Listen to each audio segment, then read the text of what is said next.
are now in the Black Box with Spider Loke, Most Easty, aka BJ Keyway, and the Google Gang. Let's go! Listen. Gratitude is the attitude. Show is a blessing. To be back in the Black Box. Black Box. Relax, roll up as we randomly react to content in these YouTube streets. Yeah. It's time for R&R. Snakewood and that Hustle. Big shout out to my nigga SPI, Spotter Low. You know I'm in the Black Box. Had to come through, tap in, show love one time. Yeah, y'all make sure y'all subscribe. Stay tuned. All that. As the 7 C's we sail, the constant, consistent, continuous content creation campaign continues. And we have something definitely interesting on the menu. BPS couldn't get his father, so they got this 9-year-old son. It's crazy, man. Bless the babies. With no further ado, let's see what these black Pea Stones have been up to. Back when Tyshawn Lee was alive, he was just a regular 9-year-old boy. He loved his Xbox, couldn't get enough of basketball, and had a soft spot for macaroni and cheese. Just a kid doing kid things. But after he was killed, his name became something bigger, a symbol of how deep the gang retaliation game runs in certain parts of Chicago, especially on the South and West. BPS, Chicago, always here. Black Pea Stone, Chicago. It's the first time I ever heard one. You were assuming it was the other. Okay, we in Chicago with the BPS. My bad. I just assumed it was LA. West Sides. The day he died, it was around 4 in the afternoon. Tyshawn was out playing on the swings at a playground, not even a full block from his grandmother's house. That should have been a safe space. But that day, safety didn't mean much. He was lured off the swings, taken into an alley, and executed. A 4th grader. Damn, we would think it was some type of random, or they came and, lured him away and executed him. Crafty, crazy, sheesh. Gunned down like a target in broad daylight. It hit different, because in Chicago, too many kids have been taken too soon. Some while curled up with their moms, some during summer cookouts, some just trying to sleep. But what happened to Tyshawn felt like something else entirely. Like the streets had decided even children weren't off limits anymore. And it made people stop and ask, how did things get this bad? To understand that, you really have to understand Chicago. Yeah, the city's got deep culture, history, pride, but it's also got deep divisions. Racially, it's one of the most segregated cities in the country. In neighborhoods like Auburn, Gresham, where Tyshawn lived and died, you could spend all day and not see a single white person, unless it's a cop cruising by in a squad car. That separation didn't just happen. It was built, piece by piece, through housing policies and decisions made in boardrooms and city halls over decades. And it shows. Talk to anybody from the neighborhood and they'll tell you what it looks like. Underfunded schools, no real investment, and barely any opportunities. Meanwhile, just a few miles away, some communities have everything lined up to help kids succeed. And when it comes to policing, yeah, it's messy. Some people feel like cops treat every black kid like a suspect, even if he's just walking home. Others are fed up because when the violence actually hits, the police are nowhere to be found. People see them posted up in parking lots or hiding on side streets, while somewhere else, shots are going off. And who's really in danger? Mostly black gang members, then Hispanic gang members. But the gangs today, they're not like they used to be. Back then, they had structure, leaders, rules, order. Now, it's all splintered. Tiny cliques repping a couple of blocks, fighting over petty stuff, but leaving real bodies behind. In Auburn, Gresham, police say Tyshawn got caught up in one of those beefs a war between Killer Ward, linked to the Gangster Disciples, and the Bang Bang Gang, part of the Black Pea Stones. Now, back in 1969, the streets of Chicago were buzzing with tension. Two major gangs, the Black Disciples and the High Supreme Gangsters, were both making noise on the South Side, but instead of going head-to-head, their leaders had a different idea. One of those leaders was Larry Hoover, a young but seasoned street general who was already making a name for himself. He was tired of the constant shootouts and the way the violence was tearing through black neighborhoods like wildfire. So he stepped up with a plan: join forces. Hoover pitched the idea of unity, not just for power, but to create a stronger presence in the city. That move brought together the Black Disciples and the High Supreme Gangsters under one banner. They called it the Black Gangster Disciples Nation, BGDN for short. At first, it wasn't just about money or territory. They had their hands in the streets, sure, but they also started pushing legit businesses, restaurants, hangout spots, community programs. It was a way to build the hood up, not just bleed it dry. But as always, money changed the game. When the 70s rolled in, so did a flood of drugs. Crack and heroin hit Chicago hard, and the same blocks BGDN tried to uplift became the front lines of the substance trade. They weren't just selling in their communities, they were building empires off them. Some members got rich real quick. Others, they got caught up, strung out, or left behind. Things took a darker turn when a murder tied to both Larry Hoover and his associate Andrew Young landed them in prison. But even locked up, Hoover didn't slow down. He officially became the leader of BGDN in 1978 and started expanding the gang's influence beyond Chicago. That's when the Folk Nation Alliance started coming together, a deep network of affiliated gangs with the Gangster Disciples at the center. Hoover even welcomed Latino sets like the Spanish Gangster Disciples into the fold, tightening his grip on the streets from behind bars. But street alliances, they don't last long. By 1991, everything started to unravel. The Black Disciples, the same crew that helped build the GDs, suddenly turned on them. That set off a brutal internal war, first of many. But even with all that chaos, the Gangster Disciples stayed sharp, one of the most organized and feared groups in the Midwest. They were part of the Folk Nation and had a real beef with other street powers like the Vice Lords and the Black Pea Stones. So who exactly are the Black Pea Stones? Back in 1958, deep in the heart of Southside Chicago, something different was brewing. A group of young black men came together with a mission, not to stir up trouble, but to uplift. They called themselves the Blackstone Rangers, and they met up at the same. Sounds similar to the Black Panther story. It's crazy. COINTELPRO infiltration, knock them down from the inside. We don't have our own language in this nation. We're at a disadvantage. Charles Institution for Troubled Youth. It wasn't about gang banging in the beginning. This was about protection, unity, and giving the youth something solid to stand on in a world that kept pulling them down. But that good intent didn't last long. Between 1961 and 1963, everything started to shift. That same group that once aimed to uplift the neighborhood was now knee-deep in the streets. The name Blackstone Rangers started ringing out, not just as a crew, but as a warning. As their influence grew, so did their mindset. They evolved into the almighty Black Pea Stone Nation, not just a gang, but a full-on nationalist organization. They started walking with a new kind of pride, one tied to power and identity, but also violence and control. That kind of energy didn't go unnoticed. Louis Farrakhan, leader of the Nation of Islam, took an interest. He saw something in Jeff Fort, the founder and face of the Black Pea Stones. By the time the 1980s hit,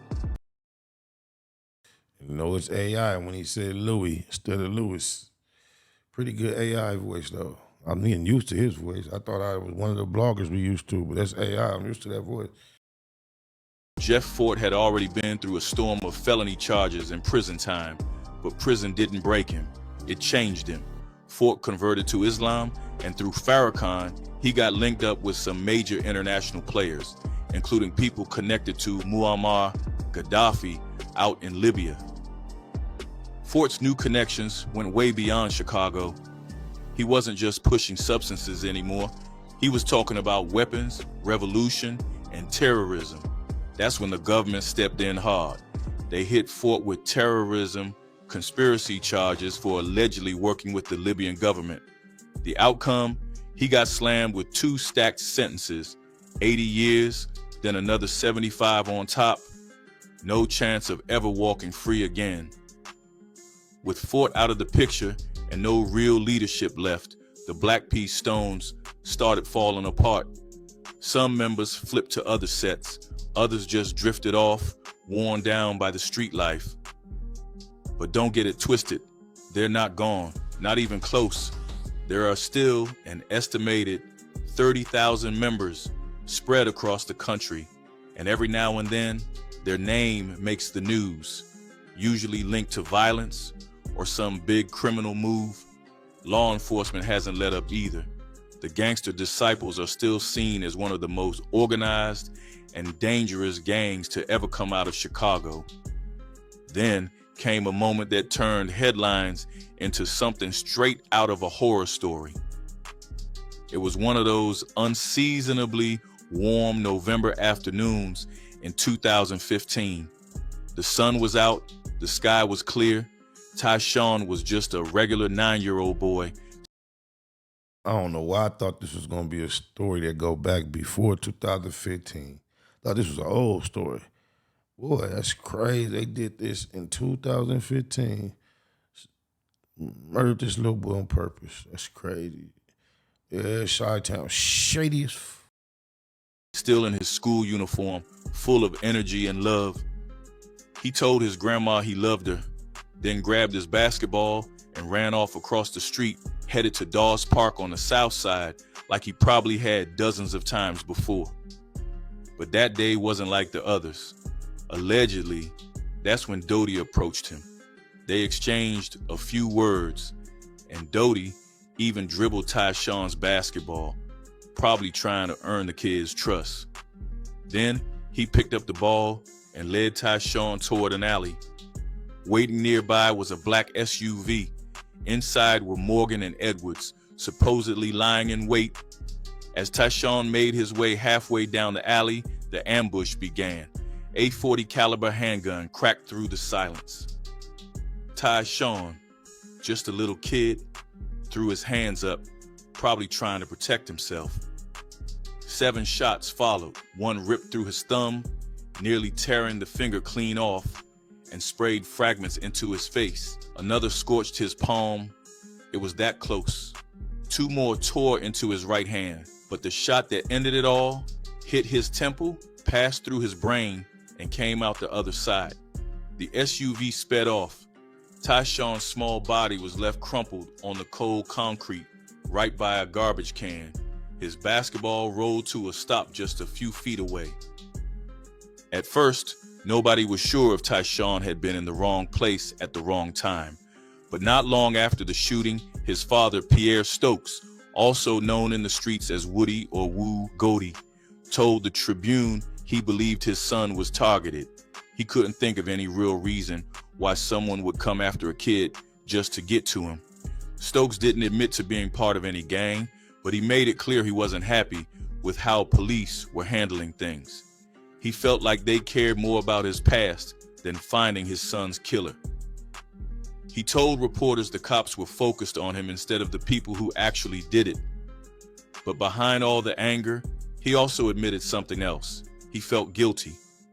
Said he blamed himself for not being there, said it felt like his fault. 2 days after Tyshawn's murder, police brought in Corey Morgan for questioning, the very man who'd later be charged in connection with the killing. But despite the suspicion hanging over him like a storm cloud, they let him walk.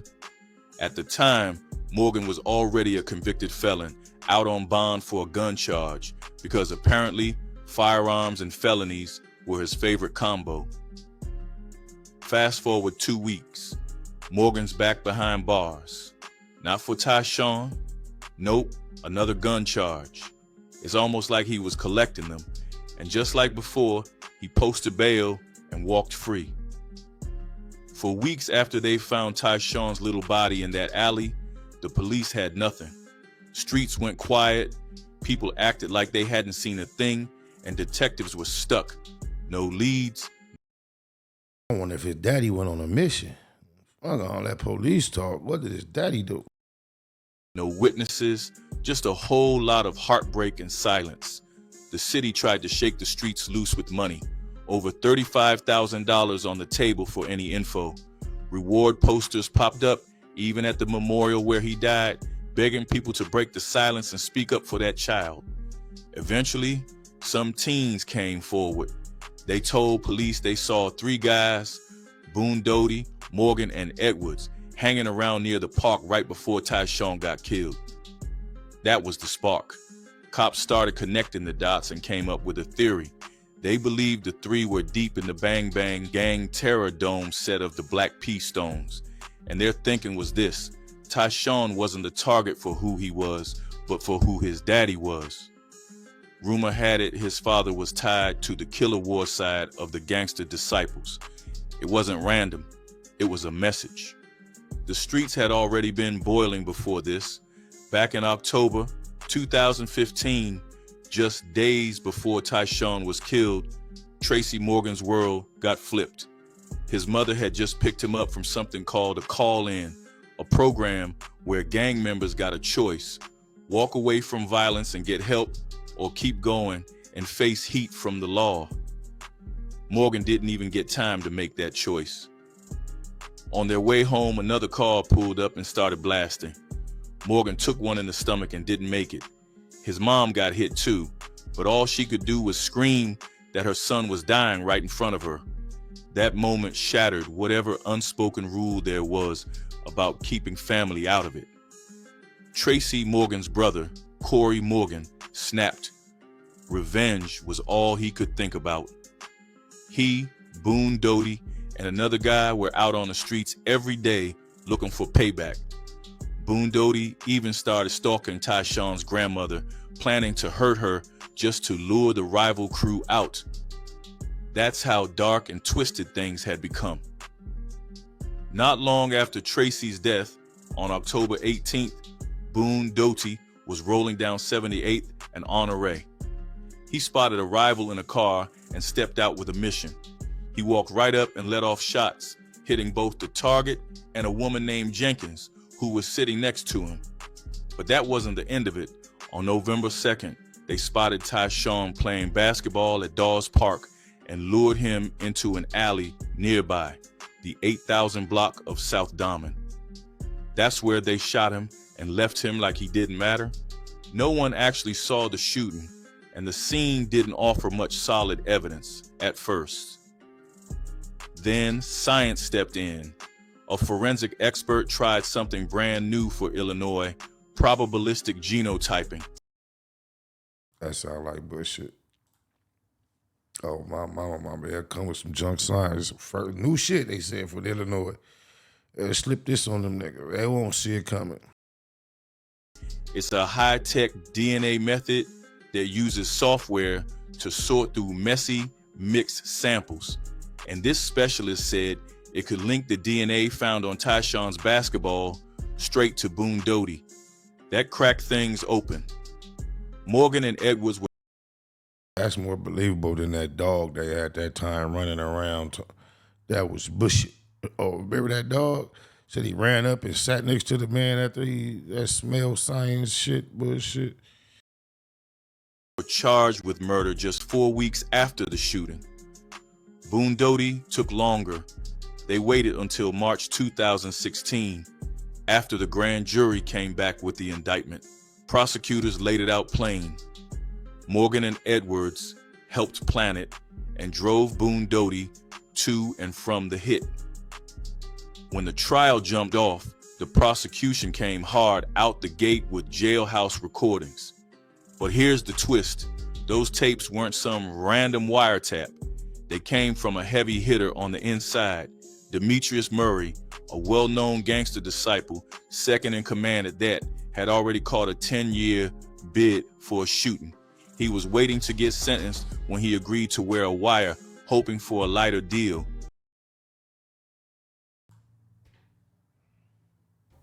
What the hell? Oh my God, no way. Are we gonna ever get through one of these stories without somebody doing that? But it wasn't just about cutting time. Murray told the court it didn't sit right with him how someone could brag about something that foul. Now, Boone Doty was already locked up on a separate gun case. He hadn't even been charged for Tyshawn Lee's murder yet when these recordings were made. But in those conversations with Murray, Boone Doty opened all the way up. He talked about targeting Stokes, Tyshawn's father, and how he spotted the kid at the park. He took the boy's basketball, said he'd buy him candy, and led him right into an alley. Boone Doty wasn't shy about it either. On tape, he told Murray he planned to torture Tyshawn, cutting off each of his fingers. When Murray asked if he ever regretted it, Boone Doty said he didn't lose sleep over it. In fact, he straight up said age doesn't matter, from 8 days old to 80 years. Yeah, he's a real demon, bro. I could barely whoop one of my own kids because as soon as they do that face, like, let my heart break. I don't get it. How you can hurt a baby. I know he's on some grimy gangster shit as far as opponent, but man, the sweet soul of a child, Lord have mercy, the innocence. Yeah, you got me. Whew. He even described the killing in disturbing detail, bragging about how the bullets tore through the boy's little body and how he laughed while it happened. The defense tried to downplay it, saying Boone Doty was just talking tough to survive behind bars. His lawyer claimed he was putting on a show for inmates like Murray, trying to look hard, act dangerous, just to keep himself safe. They told the jury, don't take his words at face value. It was all just jailhouse bravado. Now Morgan's side had their own storm to weather. Prosecutors said he was the mastermind, the one calling the shots. They painted him as the reason Tyshawn was executed, connecting the killing to gang retaliation after Morgan's brother was murdered. They brought up how Morgan allegedly vowed revenge, saying he was going to kill anyone and everyone tied to the other side. Evidence stacked up quickly. Witnesses placed him near the park. His phone history showed searches for Tyshawn's parents and other members of the rival crew. He even read news stories about the murder. Then there was the Ford Edge SUV. Its computer gave up GPS data, showing it cruised through the area around the park, stopped near the alley at the time of the shooting, and then circled back to Lansing before getting dumped in Dolton. But Morgan's lawyers pushed back, saying the computer data had gaps, that the phone connected to the car's system belonged to someone else, somebody named Kingston. They said Morgan wasn't even part of the plan, and that Boone Doty acted on his own for his own twisted reasons. Still, the prosecution wasn't letting go. They said the evil in this case didn't sit with just one person. Everybody involved, the planner, the shooter, the driver, they all carried that same weight. Over 3 weeks, the state built their case piece by piece, bringing in everything from DNA and jailhouse tapes to witness testimony and digital evidence. In closing, one of Morgan's lawyers said the whole case was a beautiful performance wrapped around shaky facts.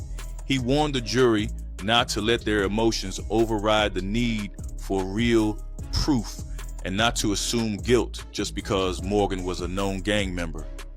He argued that if Morgan was someone else, someone who didn't fit a certain profile, the police might have looked harder in other directions. Then the court turned back to Boone Doty. The state hit play on those tapes again, him laughing about killing a child, and one of Tyshawn's family members couldn't even stay in the room. The defense fired back, attacking the DNA science, pointing out that one key witness only came forward after asking for reward money. They questioned the whole process from lineups to lab results. Boone Doty's lawyer wrapped things up by saying, "Sympathy alone doesn't put a man behind bars. Justice isn't about just closing a case, it's about getting it right." And in her eyes, the state hadn't done that. Now, before handing down the sentence, Judge Wilson paused to speak on the bloodshed that led to Tyshawn's murder. And this wasn't just legal talk. He was laying out the chaos that had been brewing in the streets for years. Then he hit the room with a question that cut deep. Where does it stop? And he answered it himself. It stops with the grandmas, the mamas, the babies, the kids just trying to hoop at the park. He made it clear. Those lives matter. They're not just names in some twisted scoreboard. The whole courtroom went still. You could feel it. Then, after weeks of tension, I don't know if the judge even know about the scoreboard, the phrase, how niggas really talk about that board. Oh, my mama. and slow-moving justice, the verdicts finally came down. Morgan and Boone Doty both found guilty of first-degree murder. Boone Doty's jury was quick, about 3 hours, and it was done. Morgan's took a little longer, 10 hours, but the result was the same. When the verdict was read, Tyshawn's family clutched hands. Some cried, some just closed their eyes. The moment had finally come. Boone Doty, who actually pulled the trigger, got 90 years. Morgan got 65. And Edwards, the one who drove the car, had already pleaded out earlier. He took 25 years in exchange for his part.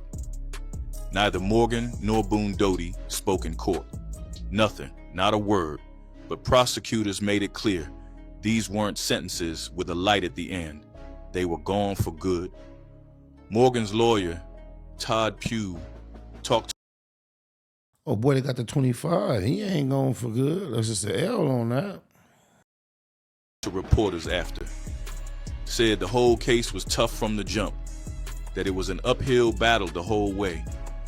He felt like the jury got hit with too much. Gang ties, tattoos, street violence, the whole bloody history of Auburn Gresham. He thought all that emotion made it hard for the jury to focus just on facts. He also hinted at appeals coming, saying there were a lot of legal issues with the case. After Boone Doty was convicted, Cook County State's attorney, Kim Fox, put out a statement. She said the case shook the city. Time where violence feels like background noise, Tyshawn's story broke through. She spoke on the trauma, the kind that doesn't just hit families, but whole classrooms, whole communities. She thought about Tyshawn's classmates, about that empty desk in the 4th grade, and how they'd be graduating without him on stage. Tyshawn's mama, Carla Lee, stood strong outside the courthouse. She'd waited 4 long years for this. She said it wasn't easy, not one bit, but she finally felt like justice was served. She wasn't totally satisfied with Morgan's sentence, thought it could have been heavier, but she was still relieved, knowing he likely wasn't ever getting out. But even after all that pain, the cycle didn't stop. While everything was playing out in court, Tyshawn's dad, Pierre Stokes, got pulled back in. He was charged in a shooting. Cops said he hit a woman who was dating one of the guys connected to Tyshawn's murder. Okay, he tried to go on their level, hit somebody close to you. But once they go to your baby, somebody he dating just won't do. Oh, my mama. Pops tried, though. He was outside, though. 3 people were shot that day on South Ashland. The woman was grazed, and the 2 guys with her walked away with non-life-threatening injuries. Now, when they get your baby boy, you got to get your man, no questions. You get doing all that, getting yourself in trouble and didn't get no, I'm sorry, yeah. Injuries. Turns out that woman was Corey Morgan's girl. So even after losing his own son in the most brutal way, Stokes was still living that same gang life. You do not have to be living gang life to seek out revenge for your son's murder. Got it. Police said it out loud. He went through something no parent should ever face, but still stayed in the same game that took his son. The same cycle that keeps on spinning. Retaliation, pain, silence. And another kid ends up in the crossfire. What are your thoughts on this story?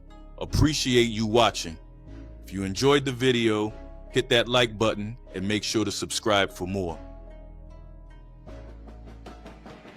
Shit was different. Yeah, shit hit different. We all crossed that bridge though. Yeah, that shit hit different. That shit hit different. It hit different. Yeah. That shit hit different when it's your own. You ever lost somebody close to you and wish that you could call their phone? Talk about your memories and play their favorite songs. The fact is, we all crossed that bridge. I know it's wrong. Sipping Remy, smoking blunts, you can't believe they gone. And when you shed tears and reminisce, they tell you stay strong, but it's fucked up. You in that casket and won't wake up. You looking good. Ain't even need a lot of makeup. Everybody's showing love and telling you to stay up. Ran out of Remy Martin store run. I'm on my third cup. They telling me to slow down, but I don't give a fuck. Taking so many losses, I feel like I got bad luck. Keep your name alive, they gon' remember you. Dealing with this pain and it's critical. A nigga still missing you. Keep your name alive, they gon' remember you. Dealing with this pain and it's critical. Nah, you don't know how pain feel. Feel like I should be taking pain pills. Send him lower your casket, it gave a nigga hella chills. And it hit different that you gone, this shit don't seem real. Yeah, it hit different that you gone, this shit don't seem real. Nah, you don't know how pain feel. Feel like I should be taking pain pills. Send him lower your casket, it gave a nigga hella chills. And it hit different that you gone, this shit don't seem real. Yeah, it hit different that you gone, this shit don't seem real. I stay strong and keep my head up. And I'ma miss them days I walk by, you tell me, boy, pull your pants up. The whole family missing you. And every time I step foot on 103rd and Avalon, I think of you. You always speak the truth, even if it hurted their feelings. You was nosy, always in somebody's business, working on my last nerve. I can't never win an argument with you. You always gotta have the last word. Shedding tears like a baby, cause your service was beautiful. More like a celebration than a funeral. Never thought I'd get that call that we losing you. Family in a single file line, all viewing you. Keep your name alive, they gon' remember you. Dealing with this pain and it's critical. I'm still missing you. Keep your name alive, they gon' remember you. Dealing with this pain and it's critical. Nah, you don't know how pain feel. Feel like I should be taking pain pills. Send him lower your casket, it gave a nigga hella chills. And it hit different that you gone, this shit don't seem real. Yeah, it hit different that you gone, this shit don't seem real. Nah, you don't know how pain feel. Feel like I should be taking pain pills. Send him lower your casket, it gave a nigga hella chills. And it hit different that you gone, this shit don't seem real. Yeah, it hit different that you gone, this shit don't seem real.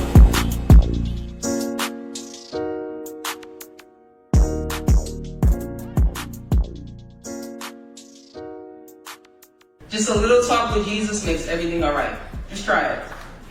I can't explain it because God is revealed and not explained. But because of my dad, I know God is real. Love you, Dad.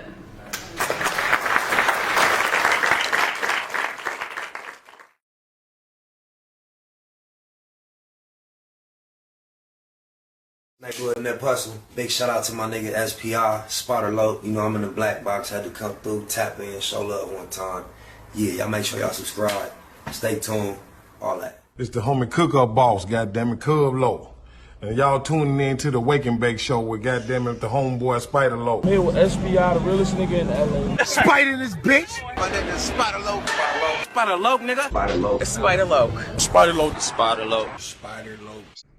So Spider looks at me because we go back to the juvenile side of the county. What the fuck? My nigga. Spider Low. Spider Low. Shout out to SPI, that motherfucking nigga. Spider Low, Wake and Bake. Better keep it Google, nigga. Loke is in LA somewhere doing what he's doing. In the words of Spider Loke on my mama's mama. Spider Loke's gear. This is Bay Mac. Nate Blood, C-Mac, shout out my loc, Spider Loc, cuz. Nate Blood, on hood. It's a beautiful world. You fight me? Fight, crack.